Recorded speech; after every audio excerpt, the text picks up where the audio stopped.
Palestine ജനതയെ പ്രദേശത്തു നിന്നും മാറ്റി ഗാസയെ ഉല്ലാസ കേന്ദ്രമാക്കുമെന്ന് US പ്രസിഡന്റ് ഡൊണാൾഡ് ട്രംപ് പ്രഖ്യാപിച്ചിരുന്നു. ഇക്കാര്യം പല പ്രാവശ്യം ആവർത്തിച്ച് ട്രംപ് ഉന്നയിക്കുന്നുമുണ്ട്.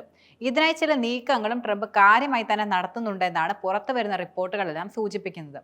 പാലസ്തീൻകാരെ ആഫ്രിക്കയിലേക്ക് മാറ്റാൻ നീക്കം നടക്കുന്നതായിട്ടാണ് പുറത്തുവരുന്ന റിപ്പോർട്ടുകളെല്ലാം പറയുന്നത്.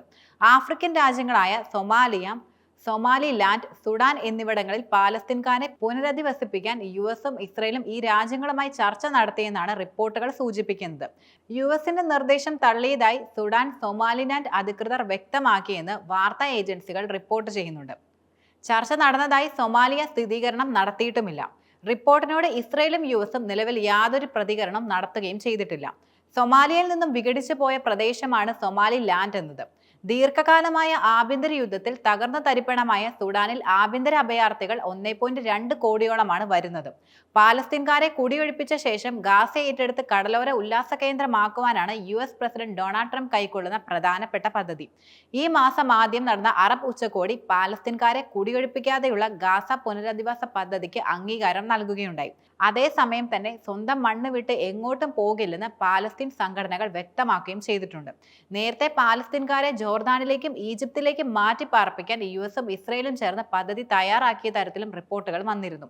അതേസമയം തന്നെ ഗാസയിൽ ജീവനോടെ ശേഷിക്കുന്ന ഏക അമേരിക്കൻ ബന്ദിയായ ഈഡൻ അലക്സാണ്ടറെ വിട്ടയക്കാമെന്നും ഹമാസ് സമ്മതിക്കുകയുണ്ടായി. മാത്രമല്ല 4 ബന്ദികളുടെ മൃതദേഹങ്ങളും കൈമാറുന്നതാണ്.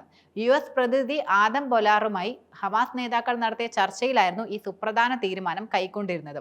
രണ്ടാം ഘട്ട വെടിനിർത്തൽ ചർച്ച ആരംഭിക്കുന്നതിന് മധ്യസ്ഥ രാജ്യങ്ങളായ ഖത്തറും ഈജിപ്തും ശ്രമം തുടർന്നുകൊണ്ടേയിരിക്കുകയാണ്. മാർച്ച് 2 മുതൽ ഗാസയിലേക്കുള്ള സഹായ വിതരണം തടഞ്ഞ ഇസ്രയേൽ നടപടി പിൻവലിക്കാനും രാജ്യാന്തര സമ്മർദ്ദം ശക്തമാക്കുകയും ചെയ്യുകയും ചെയ്തിട്ടില്ല.